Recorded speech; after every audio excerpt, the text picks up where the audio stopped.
여러분의 계좌는 아직도 파란불이십니까? 저희가 빨갛게 바꿔드리겠습니다. 손실급포 프로젝트 나만 믿고 따라와. 자, 여러분 안녕하세요. 5월 3일 수요일 나만 믿고 따라와 1부 시작하겠습니다. 자, 우리 시장 상승을 오늘은 좀 멈췄습니다. 이제 코앞으로 다가온 FOMC에 대한 경계감이 가득한 가운데 또 미국에서 은행권 리스크가 다시 한번 좀 수면 위로 올라오면서 우리 시장도 좀 타격을 받았고요. 코스피는 2,500선을 간신히 지켜내는 모습이었습니다.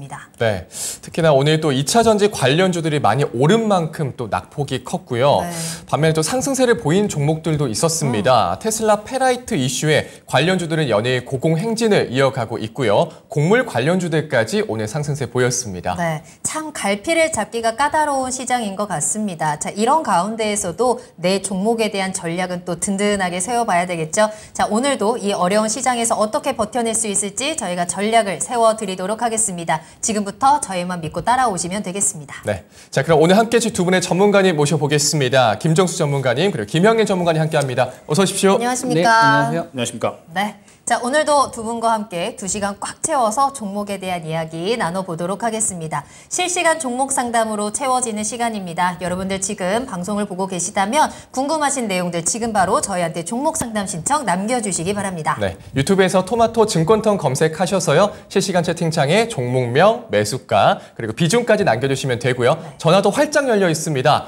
02-325-8200번. 02-325-8200번호 전화 주시면 친절하게 상담 도와드리겠습니다. 네, 자 오늘 하루 어떻게 보내셨을까요? 한 주에 딱 중간이면서 시장도 좀 힘이 빠지다 보니까 이래저래 좀 어두운 하루였지 않을까 싶습니다. 그래도 오늘 날씨 굉장히 맑았거든요. 아, 그러니까요. 그리고 우리가 내일까지만 일하면 금요일이 또 휴일이란 말입니다. 자, 그래도 이 시간 이러한 희망에 좀 힘을 내보면서 네. 활기차게 내일장 한번 준비해 보도록 할게요. 자, 오늘 함께 하시는 분들 인사 나누면서 출발하겠습니다. 자, 오늘 서당계 1년차님 또 일찍 출석 체크해 주셨고요. 네. 만년필님께서 오셨네요. 작은 소나무님께서도 출석 체크하겠습니다. 황보상범님께서도 함께 해주고 계시고요. 덕자님께서 덕자님, 네. 저 왔습니다. 앵커님들 해주셨어요. 반갑습니다. 잘 오셨습니다. 덕자님. 오늘도 반갑습니다. 오승님의 출석. 호박님의 이름도 보이고 있네요. 블루스톤 김님도 오늘 일찍 오셔서 또 오랜만에 종목 남겨주셨는데 저희가 실시간 종목 진단 바로 출발해 보도록 하겠습니다.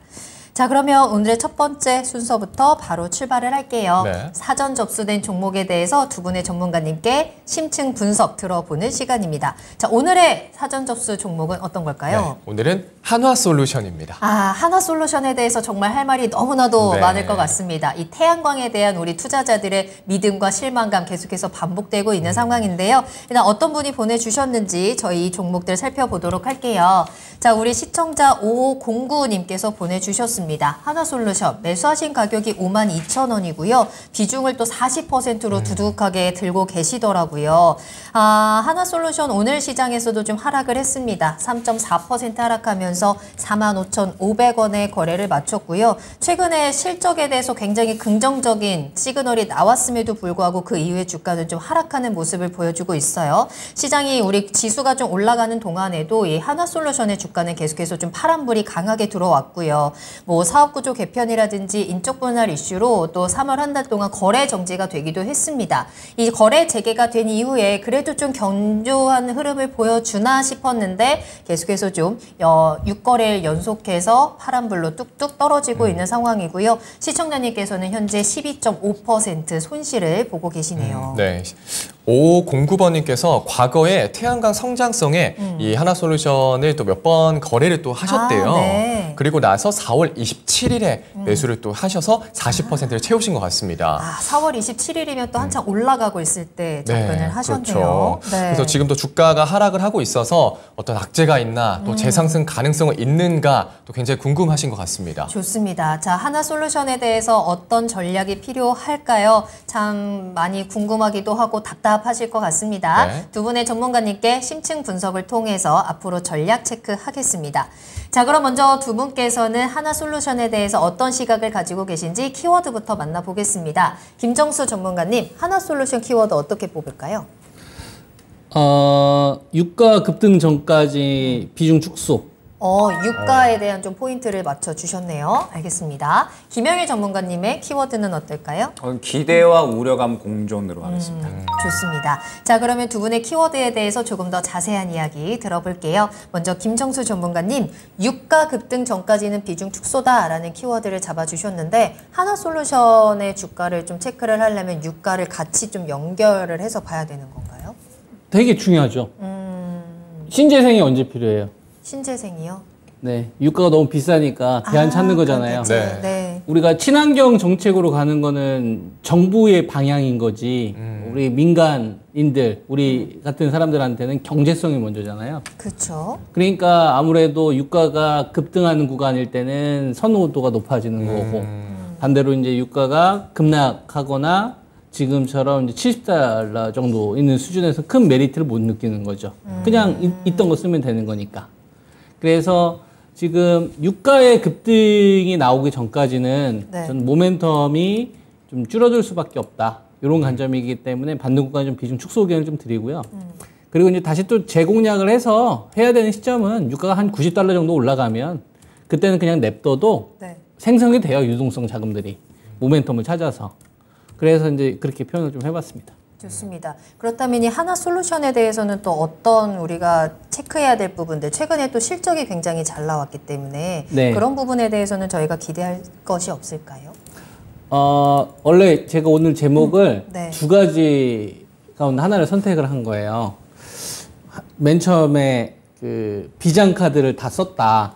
비장의 카드를 다 썼다. 요거 하다가 네. 요거보다는 유가의 급등 전까지 비중 축소 요거 선택을 한 거예요. 요게 이제 여러분들이 그 훨씬 더 잘 이해하실 것 같아서 비장의 카드는 이제 저는 이렇게 생각을 한 거거든요. 그러니까 이 기업이 한 1조 정도 올해 벌 걸로 보이는데 작년도랑 비교해 보면 비슷해요. 근데 이 기업이 케미칼로 원래 돈을 벌었던 기업이에요. 2020년도, 2021년도만 하더라도. 그쵸. 근데 지금은 그 케미칼로 베팅하려고 하는 사람 없죠.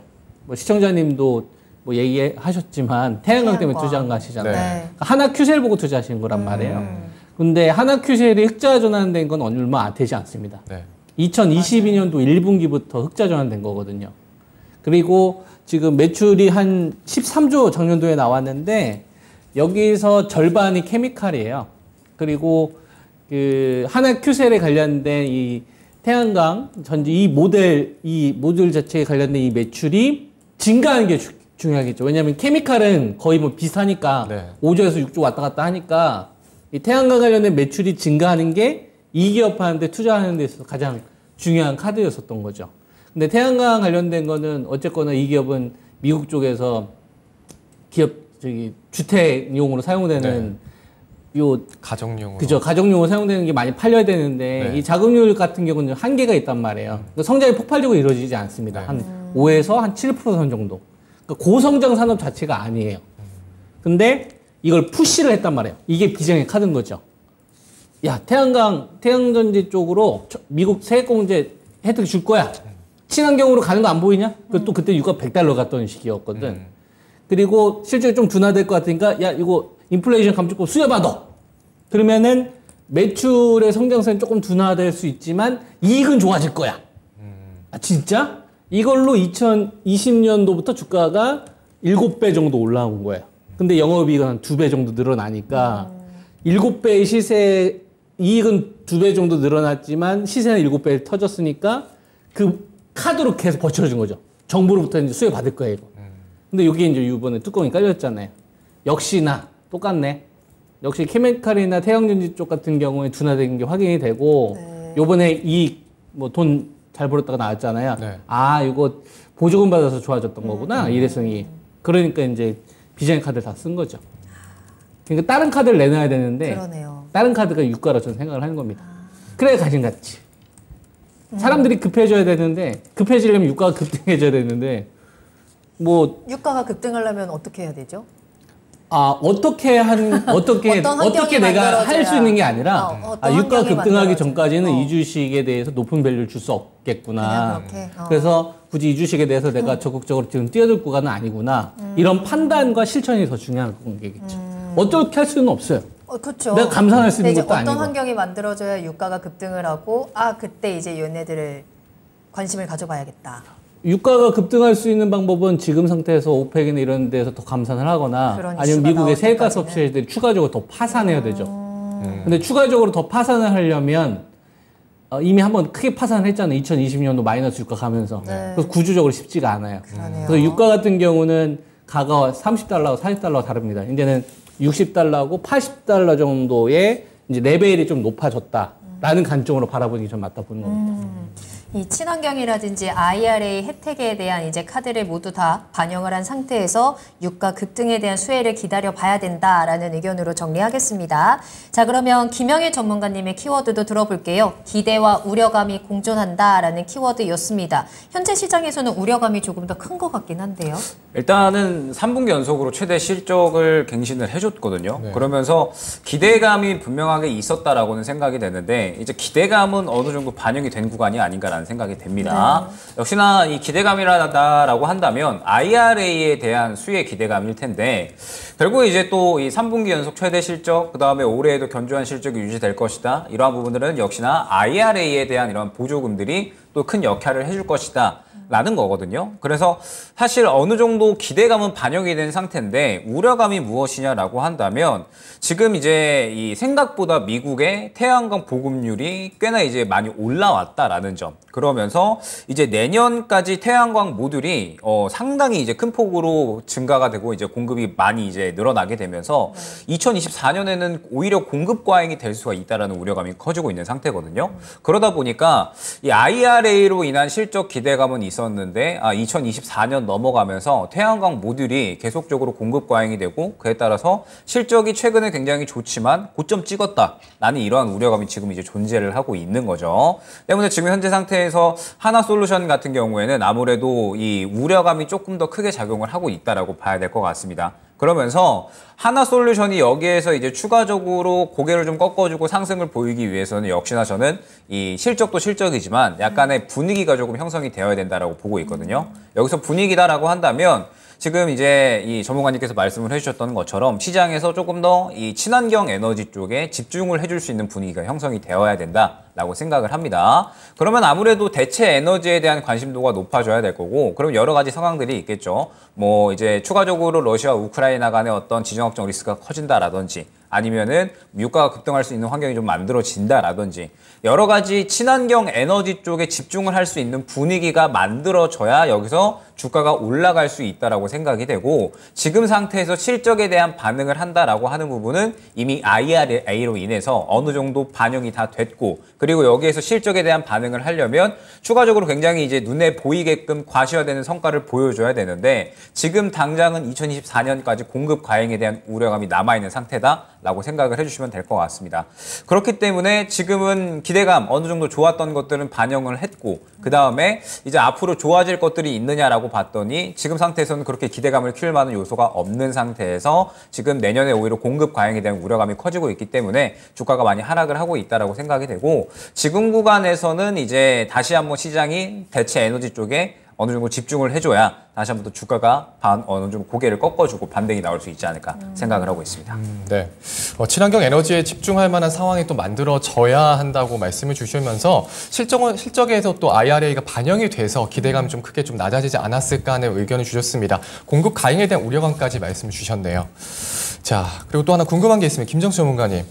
아까 말씀해 주셨을 때 케미컬 부분에 대해서 말씀을 많이 좀 해주셨는데 이 부분 실적이 감소했다는 기사를 좀 봤거든요. 거의 80% 가까이 감소했다는 기사를 봤는데 하나솔루션을 봤을 때 이 부분에 대한 좀 리스크는 어떻게 보십니까? 신경 안 써도 돼요. 그래요? 케미컬은 아예 신경 안 써도 되는 건가요? 그거 보고 투자하는 사람 없으니까.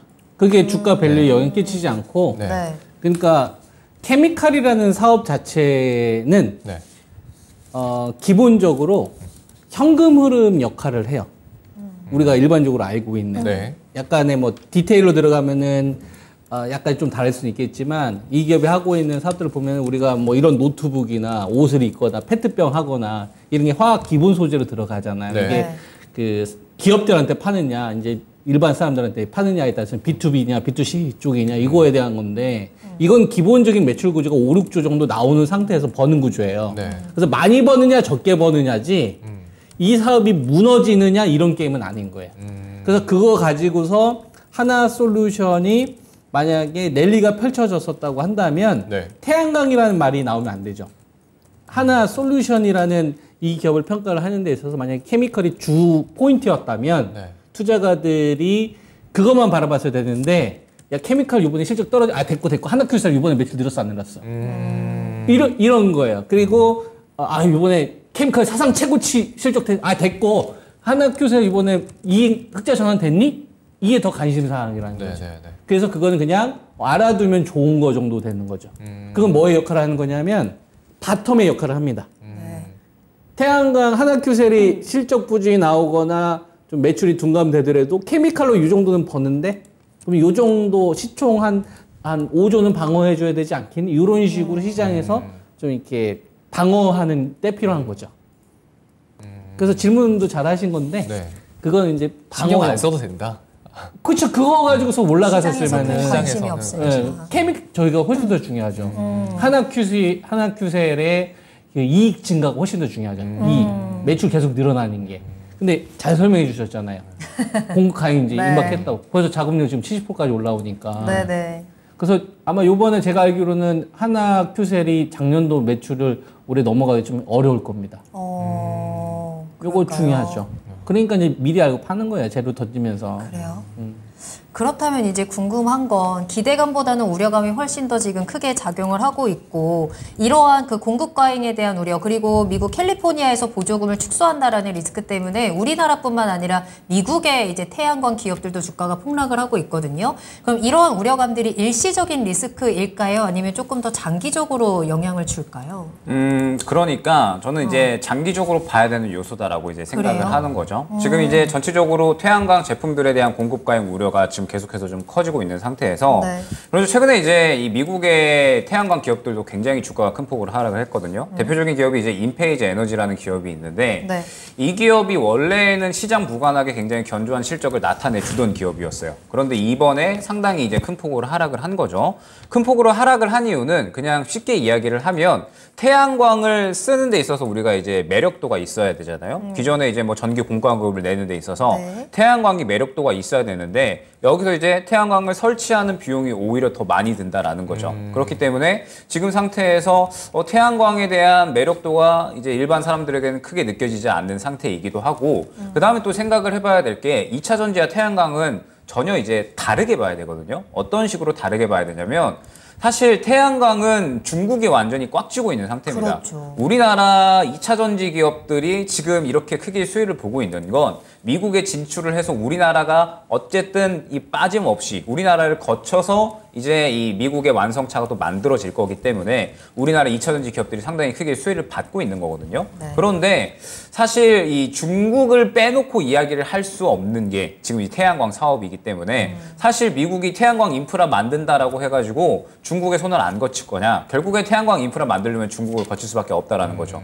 그런데 중국은 워낙에 이제 물량 공세를 하는 나라기 때문에 결국에는 우리나라가 이제 경쟁력이 크게 뛰어오를 수가 있을 것인가. 네네. 어느 정도 이제 하나큐셀이 분명 이 미국에서 인정받고 있는 기업이기는 하나 워낙에 이제 중국에서 저가 물량 공세가 강하기 때문에 이 2차 전지와 태양광은 살짝 다르게 볼 필요성이 있다라는 겁니다. 그래서 지금 현재 상태에서 이제 아무래도 이 미국 쪽에서도 태양광 기업들이 이제 주가 폭락하는 지금 이러한 그림 자체가 우리나라 기업들에는 그렇게 주가에 좋은 흐름을 나타내 줄 수가 없는 거고 네. 그 다음에 우리나라 이 태양광 기업이 하나솔루션이 가장 대표적인 건데 하나큐셀이 대표적인 건데 지금 상태에서 또 이 중국이 워낙에 꽉 쥐고 있는 기술력과 그 다음에 물량, 뭐 공급 뭐 이런 부분들을 다 쥐고 있는 쪽이라서 결국에는 중국과 경쟁을 해야 되는 건데 지금 이 중국 쪽이 너무 좀 손을 쥐고 있다 보니까 압도적으로. 우리나라 기업이 네. 경쟁을 하기가 힘든 상황이다라는 거죠. 때문에 이제 눈에 보이는 무언가 가시적인 성과를 나타내 주어야 다시 한번 바닥을 잡고 크게 상승이 나올 수가 있다고 생각이 되고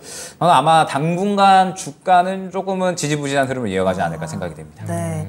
자, 그러면 지금 하나솔루션의 이런 주가 부침이 단기적으로 바로 해결되기는 쉽지 않을 것 같습니다. 자, 그렇다면 우리 시청자님께서는 지금 비중도 좀 많으신 편이고 이미 손실을 10% 넘게 보고 있는 상황에서 어떤 전략이 필요할지 투자 전략 한번 만나보도록 하겠습니다. 자, 김정수 전문가님, 그러면 이 하나솔루션은 지금 지금 시점에서 어떤 전략이 필요할까요? 저는 비중 축소 의견이에요. 비중 축소. 네. 네. 지금 10%면은 한 12% 먹으면 계좌 복구되잖아요.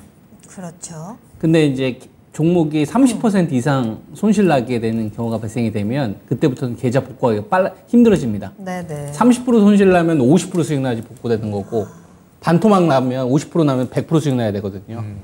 근데 그 정도까지 반토막 나왔던 주식들은 안 좋았다는 얘기일 거 아니에요. 그러니까 회복이 되더라도 제일 늦게 되죠. 그러니까 매수 단가가 52,000원에 지금 45,000원이면 마이너스 이제 10% 정도 되는 거면 네. 지금 구간에서 얼마든지 수평 이동하면 금방 복구될 수 있는 주식들 수두룩해요. 배터리가 훨씬 더 빠를걸요? 이번에 똑같은 가격 조정 나오면. 네. 하다못해 반도체가 더 빠를 겁니다. 그래서 저는, 가지고 있는 비중을 저는 좀 줄였으면 좋겠고, 목표가는 5만원을 일단 좀 제시를 해드리는데, 만약에 좀 반등이 나오면, 그냥 이익 증가하고 있는 게 배터리하고 반도체가 딱 보이는데, 체질 개선 완전히 되거나, 그런 기업 해야지 살아나요. 훨씬 더 복구 빠르고. 그래서 저는 목표가는 5만원, 손절가는 45,000원. 500원 빠져도 저는 손절 의견입니다. 그러네요. 수평이동 해야 된다, 네. 빨리. 네. 그럼 짧게 한 가지만 더요. 만년필님께서 왜 이렇게 그러면 계속 또 물어봐요? 하나솔루션 4만 원 초반대에 매수를 하는 건 어떠냐라고 하셨는데 그 신규 매수에 대해서는 어떻게 보세요? 4만 원 정도 되면 사겠다. 10%선 정도 되잖아요. 네. 반대 의견, 제가 그 아니라는 의견을 줄까요? 아니면은 그 매수라는 의견을 줄까요? 어떻게 생각할까? 지금 딱 분위기를 봤을 때. 안 안 될 것 될 것 같아요. 같아요. 아니요. 매수하러 갈 겁니다. 매수할 거예요? 이상하지 않아요? 그러니까 이상한데요? 왜 매수해요? 그러니까 52,000원에 사니까 반대 의견인 거고. 4만 원 깨지면은 초반이면. 그때는 전 또 매수 의견이지. 그러면은 네. 직전 저점이 37,000원이라서 그런 거냐. 네. 아니 저기서부터는 저는 이제 손절 의견 못 주죠. 저기서부터는 살 생각을 해야 돼요. 왜일까요? 왜일까요? 장기적으로 가져가면 좋으니까. 장기적으로? 아니 단기로 사도 돈 벌고 중장기적으로 저 자리에서는 그냥 계속 사야 되는 자리에. 지지가 돼. 지지 안 될 수도 있잖아요. 안 될 수도 있는데? 그죠? 근데도 사야 된다고요? 그럼요. 근데 이제 뭐 배터리나 얘네들만큼 이렇게 적극적으로 사면 안 되지. 좀 비중 자체를 좀 얕게 사야지. 그래요? 그 키워드가 딱 나와야 된다고. 지금 제가 아까 방송하면서 제일 중요한 거 얘기했어요. 유가? 아니죠. 이 기업 투자할 때 어려워. 케미칼 보고 하는 거 아니잖아요. 네. 네. 뭐 보고 투자하는 거예요? 신재생, 태양광. 하나큐셀 보고 투자하는 거잖아요. 네. 하나큐셀 적자대 밸류예요, 저 때가. 아. 그러니까 지금 흑자로 돌아섰으니까 적자대 저자를 때문에 살 생각을 해야지. 최저점은 의미하진 않지만, 네네. 그러니까 우리가 좀 정부에서 막 팍팍 밀어주는 산업군들 있잖아요. 네. 이런 기업들은 기본적인 현금 흐름이 돌아요. 네. 그래서 이런 애들은 잘 사야 되는데 우리가 저점은 모르지만 그냥 그 좋은 기업들은 적자 밸류에 사면 다 돈 벌어요. 왜냐하면 구조적으로 이렇게 바뀌었기 때문에. 네. 그러니까 이제 이런 구간에 사놨다가 요것도 사놓고 요것도 사놓고 그러면 이게 돌아가면서 한 번씩 터지는 거지. 알겠습니다. 네. 자, 이 신규 매수에 대한 꿀팁까지 전해드렸고요. 김영희 전문가님의 투자 전략도 알아볼게요. 어떻게 할까요?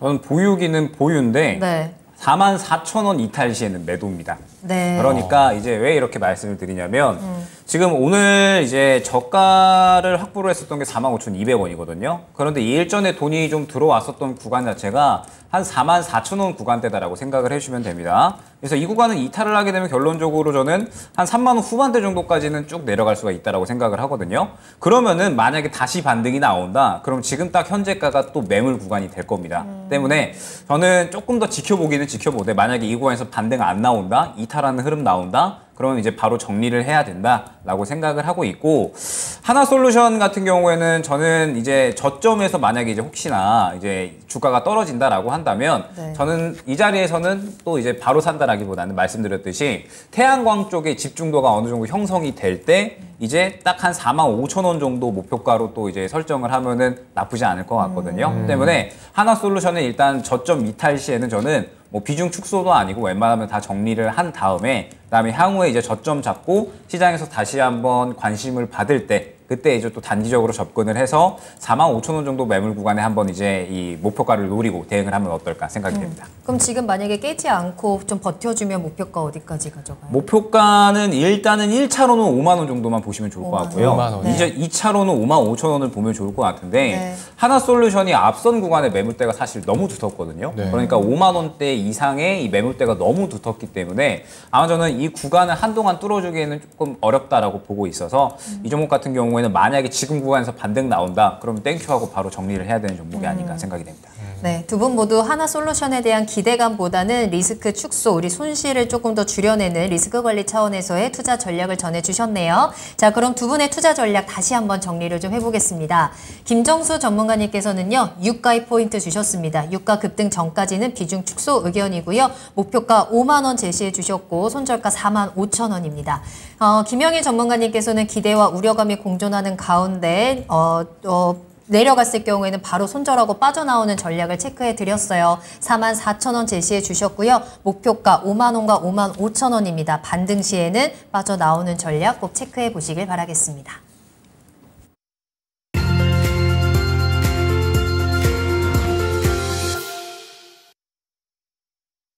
네, 이어서 스피드 종목 진단 시작하겠습니다. 실시간으로 여러분들께서 보내주신 종목에 대해서 빠르고 정확한 진단 도와드리겠습니다. 지금 바로 저희에게 종목 진단 남겨주시기 바랍니다. 네, 자 유튜브에 토마토 진권통 검색하고 들어오시면 되겠습니다. 실시간 채팅창을 통해서 궁금하신 종목명, 매수가, 비중 남겨주시고요. 매수 문의도 얼마든지 환영이니까 궁금한 내용들 자유롭게 남겨주시면 되겠고요. 전화상담 02325-8200번, 325-8200번도 활짝 열려 있으니까요. 지금 바로 전화 주세요. 네, 자 그럼 첫 번째 상담부터 시작하겠습니다. 유튜브에서 함께하는 사람님께서 문의 주셨고요. 네, BMT 13,730원이고요. 비중은 10%입니다. 오늘 매수를 하셨다고 해요. 잘 매수한 걸까요? 라고 궁금하셔서 문의를 주셨습니다. 오늘 종가는 13,700원을 형성을 했고요. 시청자님께서는 13,730원에 조금 높게 사시긴 하셨는데요. 일단은 제가 봤을 때는 차트상 좀 저점에서 돌리는 쪽에서 매수를 하셨거든요. 자, 김정수 전문가님, 잘 매수한 걸까요? 가봐야 알죠, 뭐. 올라가면 잘한 거고 떨어지면 잘못한 거겠죠. 네, 어떻게 보세요? BMT라는 종목 자체를 보면 저는 괜찮은 종목이라고 생각해요. 그러니까 이 주식이 혼자서 움직이는 건 아니고 하이로코리아나 이제 태강 이런 좀 피팅 관련된 업체들과 같이 움직이는 주식인데 이게 웬만한 개별주보다는 그래도 내용이 있어요. 기업의 스토리도 있고 좀 시가총액이 좀 적고 거래량이 좀 작은 거는 좀 단점이긴 한데 그건 이제 운용하시는 금액을 좀 낮게 가져가면 그래도 부담 없이 가져갈 수 있는 거니까 그래서 기업 전책에 대한 초이스는 전 좋았다. 이렇게 의견을 좀 드리고 그리고 중요한 가격대를 제가 좀 말씀을 좀 드릴게요. 12,800원이 저 가격이 되게 중요하다고 생각을 합니다. 요 가격은 죽다 살아난 자리이기 때문에 테마에도 반응했었던 자리고 그래서 12,800원이라는 자리는 요거 무너지면 하방 쪽으로 좀 크게 열릴 수 있으니까 요걸 좀 로스컷 기준으로 잡으셔야 될 것 같고요. 여기서 반등을 노리고 들어가신 거잖아요. 그러면은 매물대를 뚫어야 되잖아요. 매물대를 뚫으면은 죽다 살아난 자리를 보는 겁니다. 어느 자리에서 죽다 살아났나. 이게 2월 27일 날 15,100원에서 거래량 확 실리면서 무너졌거든요. 이 자리. 그러니까 15,000원 자리를 돌파를 할 때 거래량이 실려야 점법이 강하다고 봅니다. 그러니까 이 주식한테 어떤 전략을 세울 수가 있냐면은 한 15,100원이나 한 200원 정도 왔었을 때 여기서 거래량 실리면은 차라리 거기서 더 담아버리는 거예요. 추세 만들어진다고 생각을 하고. 그리고 아마 얘는 시장 별로 영향도 안 받을 겁니다. 지수하고 별로 상관없이 개별적으로 약간 테마로 움직이기도 하거든요. 주식 자체가. 근데 또 돈도 잘 벌어요. 이런 기업들은 좀 노리는 소수 자금들이 있죠. 그래서 괜찮게 고른 거예요, 종목은. 스킬이 좀 필요한 거지. 그렇게 이제 보면 되고, 그 다음에 이제 로스컷 기준은 12,800원 제시하면 됩니다. 네. 알겠습니다. 자, 우선 가장 중요한 가격대가 12,800원이라고 말씀 주셨고요. 무너지면 하방이 크게 열릴 수 있으니까 잘 체크해 보시기 바라겠습니다. 15,000원을 돌파했을 때 거래량 실리면 더 담자라는 의견까지 주셨네요. 네, 기술적으로 잘 활용하셔서 꼭 수익 내시길 바라겠습니다. 자, 그럼 계속해서 다음 상담 만나보겠습니다. 이번에는 전화로 이야기 나눌게요. 시청자님 안녕하세요. 예, 여보세요. 네, 안녕하세요. 반갑습니다. 네, 수고 많습니다. 아유, 네. 자, 어떤 종목 궁금하실까요? 두산 폴시 두산 퓨얼셀 매수가랑 네. 비중 어떻게 되세요? 44,000원에 10%입니다. 44,000원에 10%. 어쩌면 네. 좋죠. 아, 이 종목은 또 왜 이렇게 답답하게 할까요, 우리를? 네, 그죠? 생지가 네. 한 3년, 진짜요? 3년 넘었거든, 지금, 예. 와, 진짜 오랫동안 가지고 계셨네요. 예, 그래갖고 너무 안 가갖고 어떻게 해야 되는지 이제 전망도 좀 물어보고, 네. 추가 매수도 좀 물어보고 그러려고 전화 드렸습니다. 3년 전에 매수를 하셨으면 중간에 좀 수익을 보신 구간도 있으셨을 것 같은데 어떤가요? 제가 이거 추가 매수 해가지고 자꾸 단가 낮춰서 그러신 그렇습니다. 거구나. 더 높이 샀다가. 네, 네. 아, 알겠습니다. 이제는 좀 어떻게 빠져나올 수 있는 타이밍이 있는 건지 대응 전략 저희가 꼼꼼하게 체크해 볼게요. 전문가님과 감사합니다. 이야기 나눠보세요. 네. 네, 시청자님 안녕하세요. 네, 수고 많습니다. 네네. 이 종목은 정리하고 싶지는 않으신 거죠? 너무 오래 가지고 있어갖고, 어떻게 해야 되는 거, 이제 전문가님이 매도하라고 하면 매도해야 되는 기고, 그래가지고 전화 드려봅니다. 어떻게 해야 되겠습니까? 네, 그러면은 설명을 잠깐 드려볼게요. 네. 일단 두산 퓨얼셀 같은 경우에는 국내 이제 수소용 연료전지 쪽으로는 독보적인 위치에 있는 기업입니다. 그래서 올해 이제 기대됐던 게 뭐냐면 청정수소 의무 발전화에 대한 법안이 통과가 됐었죠. 그러면서 각 기업들이 이제 이 수소 발전을 의무적으로 이제 해야 되다 보니까 이 부분에 대해서 이제 두산 퓨얼셀이 상당히 수혜를 받을 수 있을 것이다라는 기대감이 이제 컸었거든요. 그러면서 이제 입찰 시장이 열리게 되고 이 시장에서 이제 두산 퓨얼셀이 어느 정도 이 실적에 대한 수혜를 크게 받을 수 있을 것이다라는 기대감이 형성이 됐었는데 일단 지금 이 입찰 시장이 안 열리고 있어요. 그러면서 법안이 통과가 되기는 했는데 수소 발전에 대한 이 의무 법안들이 지금 거의 이제 유명무실한 상태죠.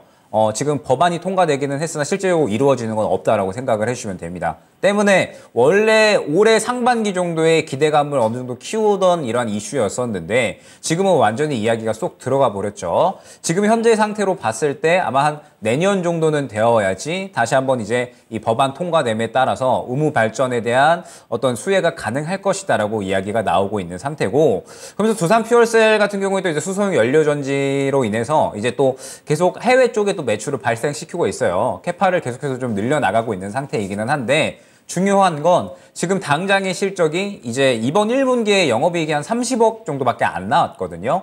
워낙에 이제 실적이 좀 많이 부진한 상태고 흑자가 나와주기는 했지만 굉장히 좋은 실적이다라고 보기에는 힘들죠.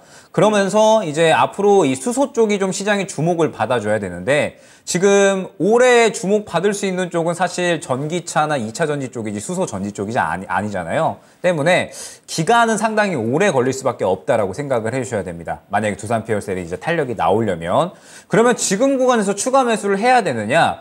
추가 매수는 당연히 저는 약간은 좀 두고 봐야 된다라는 의견이죠. 왜냐하면 지금 이제 주가를 봤을 때 결론적으로는 시장에 관심이 필요한 거거든요. 근데 지금 보게 되면 거래량이 완전히 메말라 있는 모습을 확인을 할 수가 있죠. 지금 박스권 내에서 거래량 없이 그냥 왔다 갔다 하는 수준이다라고 생각을 해주시면 되는 겁니다. 그래서 지금 원래 두산 퓨얼셀 같은 경우에는 그동안의 기대감을 또 워낙에 많이 키우면서 올라왔었던 종목이기 때문에 사실 지금 주가 자체도 어느 정도 높은 위치에 있거든요. 때문에 어떤 좋은 이슈가 나와 주어야 추가적인 상승이 가능하다라고 생각을 해주시면 됩니다. 그러면 이제 선택지가 두 가지가 있을 것 같아요. 지금 당장의 추가 매수는 고려사항이 아닌 것 같고 현재 주가 기준으로 봤을 때 일단 지지를 해줘야 되는 구간이 1차적으로 28,000원 구간 그리고 2차적으로 25,000원 구간이다라고 볼 수 있을 것 같고 반등이 나오게 된다라고 했을 때는 1차적으로 35,000원 정도 구간 볼 수 있을 것 같거든요. 때문에 저는 두산 퓨얼셀은 만약에 이 시장에서 주목을 받고 반등이 나오려면 상당히 오랜 기간, 한 내년 정도까지는 봐야 되지 않을까라고 생각을 하고 있고 지금 실적에 대한 부분들도 이제 바닥 찍었다, 좋아질 거다라는 이야기는 나오고 있지만 워낙에 시장에서 지금 주목받는 적이 확실하기 때문에 지금 상태에서 저는 어느 정도 기회비용을 생각을 해서 정리할 수 있는 구간이 오면 정리를 하는 게 낫다라고 생각을 하고 있습니다. 때문에 지금 28,000원 구간 이탈 시에는 25,000원 정도까지 추가적으로 하락을 할 수가 있고요. 이 정도 구간에서 하락을 한다라고 했을 때에는 또 추가적으로 밑에 바닥이 굉장히 크게 열려 있거든요. 때문에 1차 지지라인 28,000원 확인을 하시고 만약에 이 구간 이탈을 하면 비중 축소 정도는 진행을 해주시면 어떨까라고 생각이 되고 그 다음에 현재 구간에서 반등이 나온다라고 하면 아마 드라마틱한 급등은 조금 어려울 겁니다. 지금 워낙에 수급이 부재한 상태라서 때문에 1차적으로 한 32,000원, 2차적으로 35,000원 정도 볼 수 있을 것 같은데 마찬가지로 한 3만 원대 정도의 반등이 나오게 되면 어느 정도 또 비중 축소를 진행하시는 게 낫다라고 생각을 합니다. 그러면서 향후에 다시 한번 두산 퓨어셀이 시장에서 이제 어느 정도 주목을 받을 때 그때 이제 이 어느 정도 확보한 비중으로 대응을 하는 게 그때는 적절하다라고 생각이 되고 있고 지금 당장 어떻게 보면 또 올해 주목을 받기에는 조금은 힘든 기업이다 보니까 이 종목에 조금 더 신경을 쓰기보다는 저는 다른 종목 쪽에 차라리 비중을 좀 더 써서 수익을 회복하는 게 조금 더 빠른 이 손실 회복의 길이다라고 생각이 됩니다. 자, 자, 시청자님. 무슨 말씀인지 잘 알겠습니다. 3년이나 기다리셨는데 조금 더 네. 시간이 많이 걸릴 것 같으니까요. 조금씩 이 종목을 보내주고 아쉽지만 시원하게 털어내고 다른 종목으로 저희 수익 채워볼까요? 예, 잘 알겠습니다. 아유, 네, 오늘 전화 주셔서 감사하고요. 항상 응원하겠습니다. 네, 힘내세요. 고맙습니다. 네, 감사합니다. 네. 네. 자, 이어서 유튜브에서 악재 사서 호재 팔자님께서 문의 주셨습니다. 그러니까요. 이게 쉽지는 않아요. 네. 호재가 나오면 우리가 손이 더 나가잖아요. 그렇죠. 이 투자 전략 너무 중요한데 네. 과연 어떤 종목을 이런 투자 전략으로 사셨을까요? 네. 자, 우선 원익 IPS입니다. 네. 39,550원에 비중은 15%고요. 추가 매수 여부와 중기 목표가 궁금합니다라고 문의를 주셨어요. 반도체 소부장 주고 주목을 또 많이 받았던 종목이기도 한데요. 사자마자 하락세를 보여서 걱정을 좀 많이 하셨을 것 같습니다. 30% 정도 손실인데 그래도 최근 흐름은 저점을 높여가면서 좀 우상향하는 모습을 보이고 있긴 하거든요. 전문가님, 좀 반도체 경기가 얼른 좋아져야 원익 IPS도 좋아질 것 같은데 지금 추가 매수 의견을 궁금하다고 하셨거든요. 추가 매수 해도 될까요? 되죠. 그러면 네, 중기 목표가는 얼마나 보면 좋을까요? 네. 신고가 갈 때 파세요. 나중에 신고가까지 가요? 중간에 이제 신저가 때 사가지고 신고가 때 팔면 돼요. 확실히 그 악재 사서 호재 팔자. 그렇죠. 딱 이제 그거네요. 그러려면 이제 중간에 등락이 있을 거 아니에요. 네. 그때 비중의 한 절반 정도를 팔았다가 다시 사고 이렇게 하는 거죠. 그럼 정확한 진단 좀 부탁드릴게요. 그죠. 그러니까 배터리 하는 식으로 반도체도 하면 된다고 생각을 하는데 네. 원익 IPS 같은 경우가 시가총액 한 1조 5천억 정도 나오는 기업인데 네. 이 기업이 2016년도만 하더라도 매출이 한 2,500억 나왔나? 그러다가 한 2017년도, 18년도 반도체 빅사이클이 터지면서 한 6천억대 매출이 나왔어요. 네. 퀀텀 점프 됐죠. 왜일까요? 중국에다가 진출했잖아요. 삼성전자가 네. 시안에 투자하고 그다음에 하이닉스가 국내에서만 디램 생산하다가 이제 그 중국 우시 가서 생산하고 그러니까 얘도 1차 밴드 업체니까 매출이 늘어났었다고. 그래서 6천억 정도 매출이 나왔던 업체예요. 네. 그러니까 반도체 원래 좀 잘 나갈 때 욕심이 좀 나잖아요. 네. 그러니까 여기서 한번 내가 더 홈런 한번 쳐봐야겠다. 욕심을 좀 낸 거지. 네. 우리가 반도체만 잘 돼서야 되겠냐? 디스플레이도 있지 않냐? 그래서 테라세미콘 그 당시 OLED 업체를 흡사병을 해버려요. 그래서 반도체가 주사업인데 반도체 김밥은 대박이 난 거예요. 네. 삼성전자가 투자하니까. 네. 근데 떡볶이가 상한 거지. 네. 떡볶이가 테라세미콘인 거야. 그러니까 그냥 반도체만 갔으면 되는데 네. 이 테라세미콘 흡사병 하는 바람에 반도체에서 벌어들인 걸 디스플레이 다 까먹은 거지.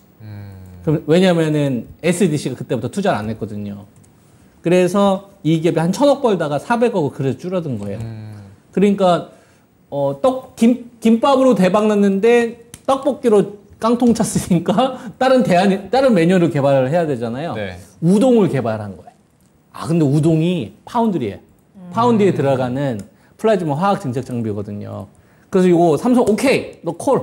그래서 삼성한테 딱 오더 맞고서 매출이 발생이 됐어요. 이때가 이제 2020년도에 매출이 한 1조 정도 나오다가 1조 2천억으로 늘어난 게 그 파운드리 때문에 늘어난 겁니다. 네. 그러면 좋은 거잖아요. 네.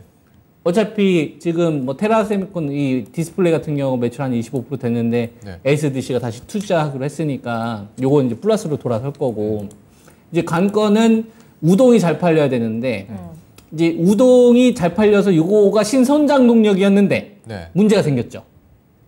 삼성전자 발열 사건이 있었잖아요. 2020 갤럭시 21에서. 네. 그래서 게임 하는데 막 열 올라와가지고 삼성이 열 받아가지고 안 되겠다. 우리 스냅드래곤은 전량 다 교체하자. 그래서 갤럭시 22는 엑시노스가 안 들어가고 스냅드래곤은 싹 다 교체가 돼버렸어요. 수율에 문제가 생겨버린 거죠. 수율 요번에 잡혔어요. 그래서 엑시노스는 이제 다시 이제 들어갈 겁니다. 그러면 이 장비, 이 업체의 파운드리 관련된 매출 다시 늘어날까요? 줄어들까요? 명백하게 늘어나겠죠. 그러니까 사야 되는 거예요. 그러면은 요런 거를 이제 가격으로 환산시키면 되는데 네. 지금 현재 35,000원 정도 되거든요. 네. 제가 제시해 드릴 수 있는 건 29,000원이나 한 3만 원 정도 오면 입을 벌리는 거예요. 떨어져봐. 그냥 추가해 볼래니까. 이런 마인드로. 저점은 모르겠지만 떨어져봐. 그냥 5% 됐든 10% 됐든 더 사겠어. 이런 식으로. 이렇게 전략을 제시를 해드리고 네. 만약에 시장이 등락이 좀 나올 수 있으니까 저는 2번 정도 나눠서 추가하셨으면 좋겠고요. 그리고 이제 목표치를 결정을 하려면은 39,000원에 아마 하면 평균 단가가 대략 한 35,000-6,000원 정도 되지 않겠습니까? 네. 뭐 그렇게 되게 되면 목표치가 직전 고점이 얼마 정도 되냐면 한 4만 원 정도 되니까 네. 비중을 줄이려면 한 44,000원, 43,000원대 추가했던 것들 좀 일부 해소하고 또 나머지 물량은 이제 신고가 할 때까지 또 가져가면서 수량을 좀 늘렸다가 줄였다가 이런 식으로 대응하면 되지 않을까 싶고요. 그리고 이 종목만 거래하지 마시고 테스라는 기업하고 유진테크라는 기업도 전 같이 하시길 권장합니다. 묶어가지고 배터리처럼. 배터리도 에코프로 있으면 에코프로 BM 있고 LNF가 있고 코스모 신소재가 있고 그렇잖아요. 네. 그렇게 묶어서 하면 훨씬 더 효율적이죠. 네. 제 대답입니다. 알겠습니다. 자, 우선 추가 매수 가능하다고 하십니다. 29,000원에서 3만 원 정도 추가 매수하셔서요. 2번 정도 나눠서 이렇게 추가 매수하라는 의견도 주셨고요. 비중을 줄이는 목표가로는 이제 비중을 줄이려면 43,000원 정도에서 더 줄였다가 나머지는 가져가자 의견 주셨습니다. 테스와 또 유진테크도 함께 보자고 말씀 주셨으니까요. 추가 매수 잘 해보시기 바라겠습니다. 네. 자, 저희 계속해서 김정수 전문가님 그리고 김형일 전문가님과 함께 실시간 종목 진단 달려가고 있습니다. 현재 시간 9시 43분 지나가고 있거든요. 1부는 진짜 특히나 시간이 빨리 지나가는 네. 것 같아요. 하지만 2부도 기다리고 있다라는 점 여러분들 잊지 마시고 궁금한 내용들 계속 남겨주시길 바라겠습니다. 채팅창에 오늘도 많은 분들이 종목 남겨주고 계시는데요. 저희가 하나하나 체크하도록 하겠고요. 전화 주시면 또 바로 연결 가능하고 직접 이야기 나누실 수 있으니까요. 02-325-8200번 문의 전화도 많은 이용 부탁드리겠습니다. 자, 그러면 저희 다음으로 만나볼 종목은요. 모라니 님이 남겨주신 SFA라는 종목을 살펴볼 건데요. 궁금한 점이 참 많으시더라고요. 일단 매수하신 가격은 37,000원이고 비중 10% 가지고 계세요. 방송에서 4만 원 이하에서 매수해서 길게 가져가면 코스닥의 삼성전자가 될 거다라고 하는 걸 듣고 매수를 하셨다고 해요. 자, 믿고 가져가고 있는데 41,000원 넘어갔다가 요즘에 계속 내려가고 있더라고요. 끝까지 한 5만 원까지 계속 가져가도 될까요? 라는 질문 남겨주셨습니다. 최근에 좀 급격하게 조정을 받는 모습이 나오고 있는데요. 이 부분이 좀 불안하실 것 같아요. 과연 다시 한번 반등의 기회 노려볼 수 있을지. 일단은 길게 가져가면 코스닥의 삼성전자가 될 거다라는 이 의견에 대해서는 어떻게 보세요? 일단 이 기업이 네. 이제 이 스마트 팩토리 사업하고요. 그 다음에 이제 2차 전지 장비 쪽하고, 그 다음에 이제 반도체 패키징까지 하고 있습니다. 그래서 사실 좋은 건 다 하고 있어요. 디스플레이 장비 쪽도 다루고 있고. 그래서 사실 올해 우리 이제 전략 사업이 될 수 있는 중요 사업이 될 수 있을 만한 게 2차 전지 반도체 디스플레이다라고 볼 수가 있을 것 같은데 SFA는 다 하고 있다 보니까 상당히 이제 이 부분에 대해서는 기대를 할 만하고, 사실 이렇게 이제 또 문어발 시기 아니냐, 문어발 시기니까는 이게 또 이제 이 주력 사업이 될 수가 없지 않느냐라는 또 어느 정도 비평이 있을 수가 있는데, 반도체 쪽으로도 그렇고 그 다음에 뭐 2차 전지 장비 쪽으로도 디스플레이 장비 쪽으로도 실적이 모두 다 괜찮게 나오는 기업입니다. 그럼 또 최근에 이제 주목을 할 만한 부분이 CIS를 이제 인수를 했죠. 그러면서 2차 전지 쪽으로 본격적으로 캐파를 이제 늘려 나가고 있는 상황이다라고 생각을 해주시면 되는 겁니다. 원래는 이제 한 2020년, 2021년 이때까지만 해도 이제 이 반도체 패키징 쪽에 대해서 상당히 좀 주목을 받다가 최근에는 2차 전지 쪽에 대한 이제 주목도가 높아지면서 2차 전지 장비 쪽에 이제 캐파를 계속해서 늘려 나가면서 실적 큰 폭으로 키우고, 그러면서 이제 반도체 쪽과 디스플레이 장비 쪽과 같이 끌고 가겠다. 약간 이런 이러한 그림을 그리고 있다라고 생각이 되거든요. 그렇기 때문에 이제 이 종목 같은 경우에는 좋은 사업 다 하고 있고 실적도 괜찮게 나오고 있기 때문에 이제 뭐 말씀 주셨던 정말 코스닥이 삼성전자가 될 수 있다. 이러한 부분들은 충분히 기대를 할 만하나 지금 상태에서 주가의 흐름과 그 다음에 대응 구간을 보고 우리가 이 어느 정도 이 수익을 얼마나 결정 지을 수 있을 것인가를 봐야겠죠. 지금 보게 되면 SFA는 딱 전형적으로 실적에 의해서 움직이는 그런 이제 종목의 움직임을 주로 보이고 있습니다. 그러면서 지금 결론적으로 봤을 때 SFA가 최근에 이 어느 정도 수급은 살짝 메말라 있는 상태에서 고점이 1차적으로 42,000원 구간, 그리고 2차적으로 한 44,000원, 3차적으로 한 46,000원에 형성이 되어 있는 걸 확인을 할 수가 있어요. 그러면서 지금 보게 되면 이 구간을 계속 못 뚫어주고 있죠. 윗꼬리를 계속해서 그리면서 이 구간의 매물대가 굉장히 좀 강력하구나 라는 부분을 알 수가 있습니다. 그러면 결론적으로 이제 앞으로의 이 실적이 상당히 또 늘어날 거잖아요. 2차전지 쪽에 계속해서 이제 캐파를 늘려나가고 있고 고객사 수주권들 또 올해 큰 폭으로 늘어날 것으로 기대가 되고 있으니까 앞으로 이제 회사가 성장할 만한 부분은 충분히 이제 기대를 할 수 있을 것 같아요. 그런데 중요한 건 그러한 실적에 대한 부분들이 이미 이제 올해 초에 어느 정도 이야기가 나왔다라는 부분인 거고 이에 대해서 상승이 나왔는데 42,000원을 결론적으로 뚫어주지를 못했죠. 그러면 실적에 대한 기대감으로 인해서 상승이 나왔지만 1차 매물 구간이 42,000원 구간을 못 뚫어줬기 때문에 이 종목은 무언가 더 좋은 이야기가 나와 주어야 되는구나. 지금 2차전지 쪽에 그렇게 잘 가고 있는데 SFA가 2차전지 쪽으로 충분히 주목을 받았음에도 실적에 대한 기대감으로 인해서 주목을 받았음에도 42,000원 못 뚫어줬구나. 그러면 더 좋은 이야기가 필요하구나 라고 이제 해석을 해주시면 됩니다. 때문에 일단 SFA 같은 경우에는 아마 워낙에 지금 현재 3만원 후반대에서 42,000원까지 박스권을 형성을 하고 있어서 지금 구간에서 저는 다시 반등이 나올 거다라고는 보여져요. 그런데 말씀드렸듯이 최근에 42,000원까지 올라갔었던 것 자체가 실적에 대한 그리고 2차전지 사업 캐파 늘려나가고 있는 부분에 대한 기대감이 반영된 이러한 가격대이기 때문에 만약에 이 구간 다시 한번 도달을 했는데 또 못 뚫어준다. 그러면 또 차익 실현 나온다라는 뜻이 되거든요. 때문에 저는 SFA 같은 경우에는 길게 보면은 이제 당연히 좋겠죠. 그런데 길게 봤을 때 좋기는 좋을 건데 과연 주가가 그에 따라서 같이 동반 상승해 줄 거냐? 이 부분은 우리가 함부로 예측을 하기는 어렵다라는 거죠. 때문에 우리는 대응을 해야 되는 건데 대응을 한다라고 했을 때 지금 현재 1차 목표가, 2차 목표가, 3차 목표가 매물 구간이 확인이 되니까 저는 1차 매물 구간이 42,000원 정도에 도달을 했을 때 추가적으로 상승이 나와주게 되면 수익 극대화 4만원 중반대까지 누릴 수가 있겠지만 만약에 그렇지 않으면 차익 실현 나올 확률이 크니까 저는 이 종목 같은 경우에는 42,000원 매물 구간으로 이제 활용을 해서 뚫어주면 수익 극대화, 만약에 그렇지 않으면 바로 이제 다른 종목으로 교체를 해서 오히려 이제 이 종목 순환을 더 시도를 하는 게 수익적인 측면에서는 더욱더 훌륭하지 않을까 생각이 됩니다.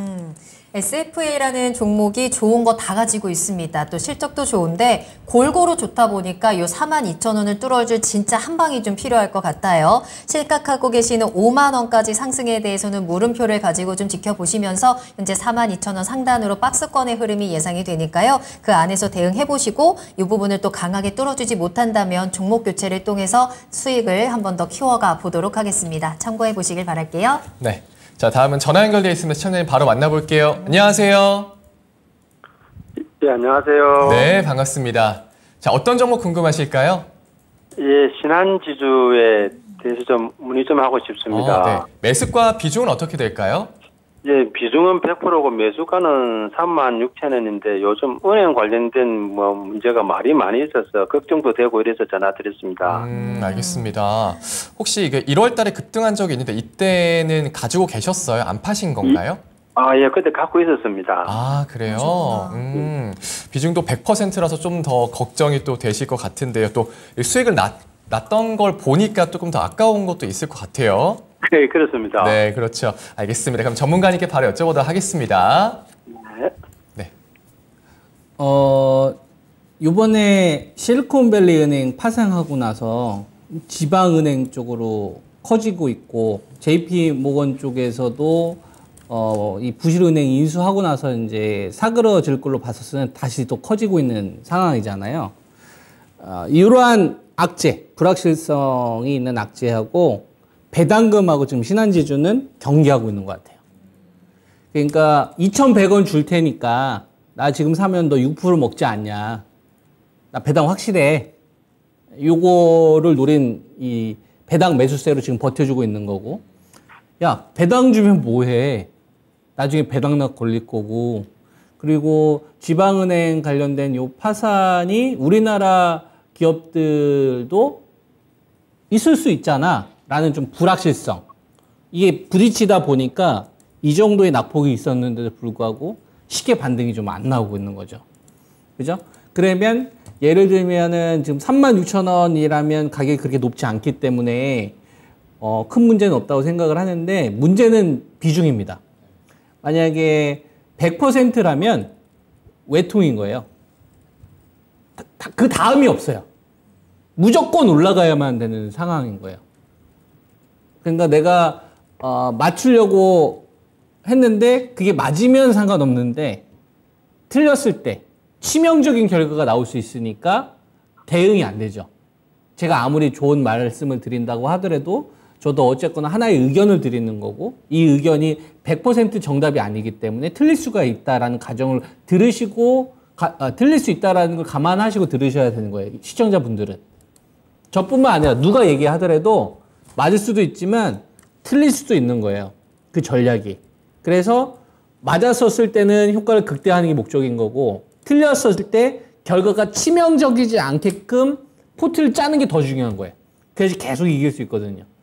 그러려면은 비중 관리나 가격에 대한 부분이 중요할 수밖에 없는 거고 이왕이면 주도산업 주도주를 하면은 별 걱정 안 해요. 배터리 빠지면 그냥 차라리 더 받아버리면 되거든. 반도체도 마찬가지예요. 근데 신한지주 같은 경우는 주도산업은 아니잖아요. 이익을 막 팍팍 증가하는 건 아니에요. 그럼 내세울 건 딱 하나밖에 없지. 배당. 근데 배당이 지금 투자가들한테 그렇게 확 관심을 끌 걸로 좀 판단하진 않아요. 왜냐하면 다른 주식들도 매력이 있다 보니까. 여기서는 가격의 문제라기보다는 비중에 대한 문제가 아니겠느냐라고 저는 답변을 좀 드리고 싶습니다. 이게 더 근본적인 문제가 될 것 같다. 그래서 100%로 인생 한 방을 누리는 이 전략보다는 저는 비중 좀 절반은 덜어놨었으면 좋겠어요. 덜어놨다가 나중에 뭐 살아나게 되면 37,000원 넘어서겠죠. 그래서 이제 뭐 추세 복귀를 한다든 이런 시도가 나올 거고 만약에 생각했던 것 이상으로 더 급락이 나와서 해외 쪽에 조정이 나왔었을 경우에는 내가 지금 뭐 짧게 정리를 하지만 밑에서 차라리 수량을 더 늘려버리게 되면 나중에는 오히려 그게 더 현명한 결과가 나올 수 있으니까 저는 일단 비중이 많이 있으시니 대비를 하기 위해서라도 저는 최소한 절반이나 3분의 2 이상 정도는 좀 덜어내놓고 그리고 나서 좀 시장과 같이 한번 좀 재매수 공략을 하시는 게 어떻겠느냐 이런 의견 드리겠습니다. 뭐 손절가로 따로 잡을 필요는 없겠죠? 지금 36,000원에서 34,850원이라고 한다면 네. 굳이 가격대를 잡아준다면 뭐 직전 저점인데 이게 의미가 있을까 싶어요 사실. 34,300원, 34,000원 정도를 제시해 드릴 수 있고요. 그 다음에 위쪽으로는 지금 직전 고점이 얼마 정도 됐냐면은 36,250원인데 제가 밸류로 기억했던 가격은 37,000원 정도였거든요. 그래서 저는 37,000원이 더 중요하다고 생각해요. 그래서 아래쪽으로는 34,300원, 위쪽으로 한 37,000원 이렇게 가격을 제시하도록 하겠습니다. 알겠습니다. 저는 비중 줄이자. 많다 너무. 네, 시장에 비중이 너무 많아서 비중을 줄이라는 의견 주셨네요. 예, 알겠습니다. 네, 알겠습니다. 아쉬움 많이 남으시겠지만 네. 비중 덜어내시고 저희 또 다른 종목으로 수익은 더욱더 키워볼 수 있으니까요. 참고하시길 바라겠습니다. 예, 감사합니다. 네, 감사합니다. 감사합니다. 네. 자, 이렇게 해서 오늘 신한지주로 나만 믿고 따라와 1부 종목 진단은 마무리하겠습니다. 자, 2부에서는 조금 더 많은 종목에 대해서 이야기 나눠볼 테니까요. 여러분들 계속해서 궁금하신 종목에 대해서 유튜브와 전화 상담 이용해서 남겨주시길 바라겠습니다. 자, 그리고 2부 첫 번째 종목은 특별 진단입니다. 두 분의 전문가님께 모두 진단을 받아볼 수 있는데요. 어떤 종목 살펴볼까요? 네, 굉장히 저도 사고 싶었는데 못 샀던 종목이거든요. 진짜요? 네. YG 엔터테인먼트입니다. 그러니까 지금 이렇게 시장 흔들릴 때 이 종목 가지고 계신 분들은 정말 전혀 걱정이 없으실 것 그러니까요. 같거든요. 계속해서 지금 쑥쑥 잘 날아가고 있습니다. 어떤 모멘텀으로 또 어떤 전망을 체크하면 좋을지 이야기 나눠볼 테니까요. 여러분들 채널 고정하시고 2부도 함께 해주시길 바랍니다. 자, 그러면 저는 잠시 쉬었다가 들어오도록 할게요. 여러분 계속해서 나만 믿고 따라와.